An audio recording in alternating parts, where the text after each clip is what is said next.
Ayun guys, so ayan guys, so sa nakikita nyo ay marami na naman tayong labahan. Ito ay 1 week namin. At dahil hindi ko na nga kayang maglaban ng maramihan, ayan nag-decide si Habi na ipalaundry na lang namin yung mga damit namin. At ito nga nilagay ko na sa sako para isahang buhatan na lang mamaya kapag dinala namin sa laundry shop. Ako na nga yung ginamit ko guys kasi wala kaming mas malaking plastic para magkasya yung mga damit dito. Ayun guys, dali na namin ito sa laundry shop. Dami. Let's go.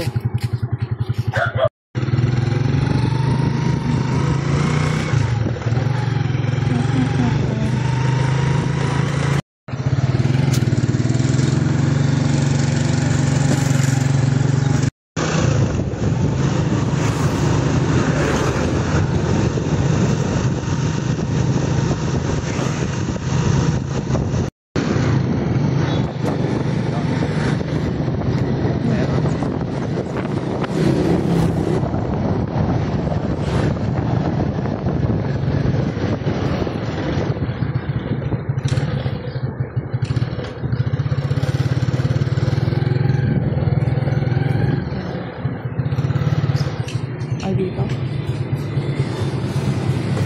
Ay.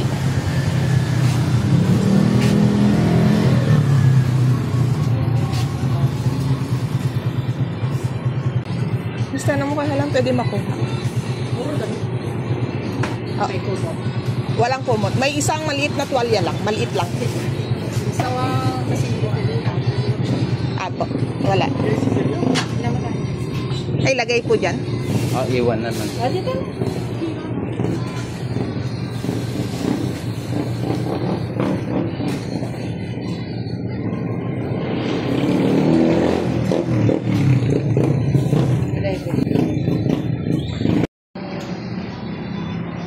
Dito lang sa may munisipyo banda.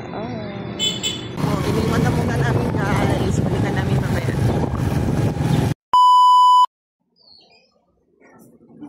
Sa bunga.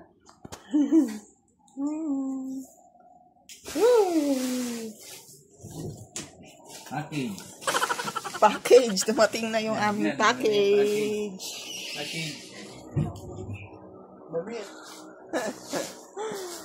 Yan na yung aming package. So, dumating na ang aming package. Free to pay na rin siya. So, ready to wear na. So, ayan. I-arrange ko na lang ito, guys. Oh, yeah. Oh. So, hindi na tayo magtutupi.